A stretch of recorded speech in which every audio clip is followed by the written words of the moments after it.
Io vivo solo per il calcio, quindi la preoccupazione io ce l'ho sempre. Comme vous le savez, je vis pour le football, donc je suis toujours inquiet. Il y a toujours une inquiétude si ça ne change pas. Je ne change pas si nous perdons un match. Quand je gagne, je suis la même personne. Je ne change jamais. Je suis optimiste quand je vois l'équipe de la première mi-temps. Bien sûr, on cherche, comme on l'a vu avec Ulysse Garcia, parce qu'il est peut-être un peu plus rapide que Cornelius. Nous pensons, moi et mes adjoints, à beaucoup de choses. Mais certaines fois, changer fait plus de mal qu'autre chose. Nous attendons que Léo Ballardi revienne car il est un joueur irremplaçable pour nous, mais nous avons des matchs à jouer sans lui.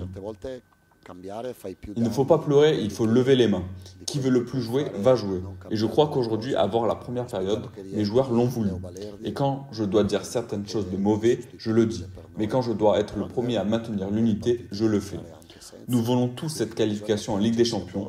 Nous ne devons pas regarder qui est absent, qui est là, combien de défenseurs il y a.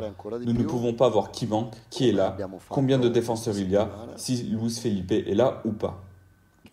No, io credo che anche i sostituti siano entrati con l'atteggiamento giusto. C'è stata una differenza tra il primo e il secondo tempo, quale? Je pense que les entrants ont eu la bonne attitude. Il y a eu une vraie différence entre la première et la deuxième mi-temps. Le but encaissé en première période a parfaitement lancé la rencontre dans de bonnes conditions pour Monaco. Ensuite, nous avons eu du mal, mais je pense à Benasser, à Amin Gouiri, qui aurait pu marquer sans le miracle du gardien. Dedic, malgré quelques erreurs techniques, a fait une bonne entrée. Je crois qu'aujourd'hui, ce n'est pas le moment de chercher un coupable. Il reste encore quelques matchs. Je veux voir toujours l'attitude de la première période, l'attitude qu'on a eue contre Toulouse, et on verra. Les autres équipes ont aussi des confrontations directes. Ce n'est pas fini. I gol decidono le partite e mettono le partite in una direzione o in un'altra direzione.